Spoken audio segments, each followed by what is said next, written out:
There is no community in this country that cares more about fraud in the NDIS than disabled people and our families. Because when fraud occurs, when we are the victims of fraud, it's more than a headline, it's more than a soundbite. It is the supports that help us out of bed, that enable us to go to work, that enable us to get to hospital when we're sick or see our friends. That's what's taken away from us. In my community there is a saying, I think it originated with Lindsay Carter. It's an acronym, PLOD, People Living Off the Disabled.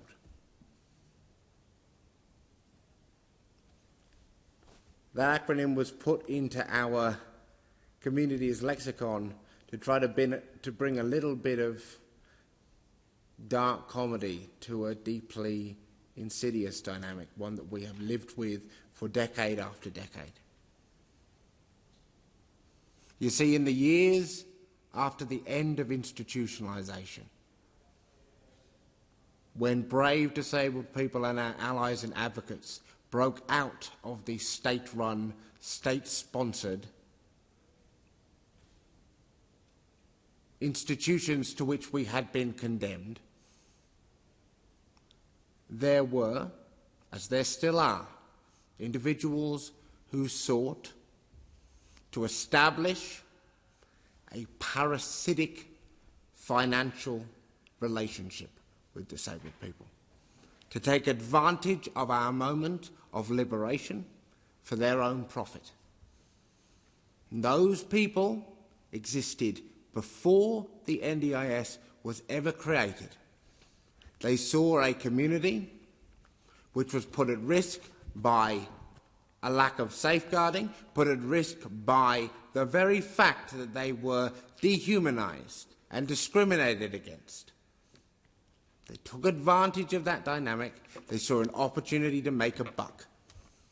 Now, as the NDIS was created, the government failed to reckon with that reality, failed to put in place the safeguards that would prevent those who would exploit and abuse disabled people from continuing to do so. That is a fact. The Quality and Safeguards Commission has been, at times, over and over again, a failure of a regulator. There is work now being done to strengthen it, but it is coming far too little and far too late for far too many. We live in a moment where large corporations are buying each other at unprecedented speed, monopolising the disability provision sector and trying to find ways to financially exploit and to continue to abuse disabled people. This is a reality, and this must be addressed. But this inquiry, this attempt this evening to establish a publicly funded vehicle in the name of disabled people under the pretense of investigating this fraud and abuse is in fact its own form of political fraud. Here we see politicians living off the disabled. Politicians coming into this place claiming to be the allies of disabled people when they have made political hay for years, peddling some of the most vile and disgusting ableist commentary that this Parliament has seen. You just heard from a Member of Parliament, Senator Hanson, who put forward the idea that the social supports required by disabled people to live our lives, the very things the NDIS funds, that Member of Parliament just referred to them as ridiculous, absurd, dismissed them entirely. And she is not alone in this view. In the last couple of weeks, I have been absolutely disgusted to read the reporting of the Australian Financial Review in relation to the National Disability Insurance Scheme. The articles that they have published over the years have built a drumbeat, a false perception of what the NDIS is, what it is for, what disabled people and our families rely upon it for. But this piece takes the cake. A headline suggesting that $12 billion was spent on haircuts. Shame on the editor that allowed it to go to print. It normalised and validated some of the most harmful, some of the most hurtful narratives about disabled people and our families.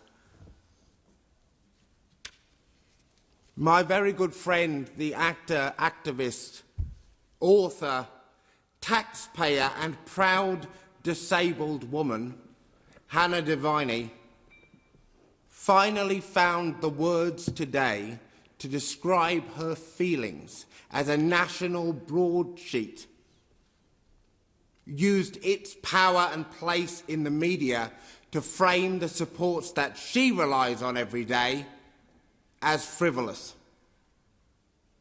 I quote, "Having to pay people to enable the freedom that so many take for granted and having to work around their schedules as much as your own is not laziness or rorting the system. It is the reality of disabled life, a reality intentionally warped and distorted by the media, politics and people in power. Disabled people are not the enemy. We are not a problem to be pushed aside. We are not a budget or a bottom line to balance, nor a political football."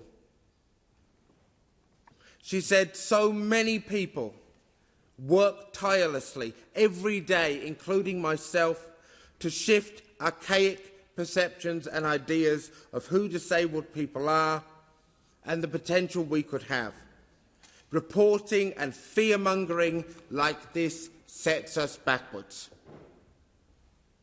Yes, it does. And contributions like we just heard from Senator Hanson have no place in the discussion of the National Disability Insurance Scheme in this Senate.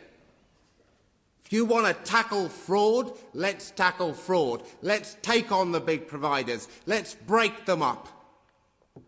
Let's hold them to account. Let's have their CEOs out on national television, and if they've done wrong, let them go to prison. But don't you dare suggest that there is an equivalence between the parasitic, systemic and decades-long dynamic by which those with power and money extract their profit from disabled minds and bodies and the legitimate needs of disabled people and our families to be provided with the basic supports, the basic needs, the ability to go out and be part of your community, to make friends, to have a job, to raise a family. Don't you dare. You have no right to speak in this place on disability issues until you have cleaned up your act. And may I suggest you start by looking at some of the media and some of the animations depicting disabled people which you have so frequently used taxpayer money to put into the world. some of the most disgusting, ableist representations of disabled people I have ever seen, with no place in a modern democratic discussion, no place in a civilised society. Your leader, in their contribution to this debate, proved that after decades in politics, she doesn't need an inquiry to understand the NDIS. She needs a search engine. The basics of the scheme, the basics of the reality of disabled lives, the basics of the issue are beyond her. It is so inappropriate to use this forum to legitimise the ableist belief that disabled people and our families are rorting the system, are frivolously asking for things that are totally unreasonable.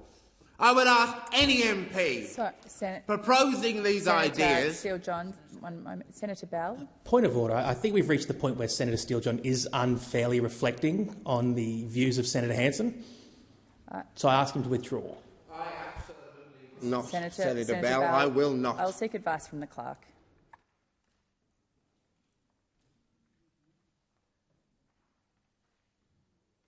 Senator Bell, that is a debating point, so I will not uphold your point of order. And back to you, Senator Steele-John. Thank you, Chair. If members in this place wish to know the reality of disabled life, then they should speak to disabled people. They should speak to those of us who cannot have our hair cut, who cannot have it washed without support, because that's what lives behind that headline. That's what lives behind those headlines.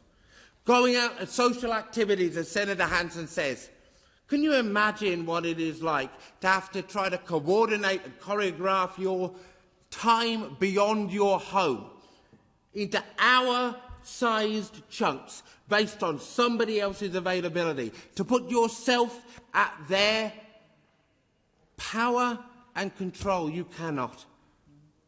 You cannot.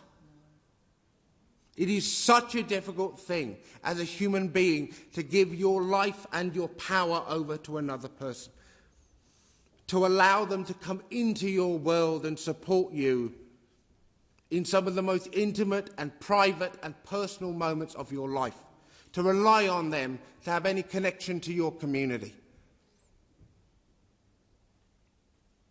You cannot imagine it unless you have experienced it. It is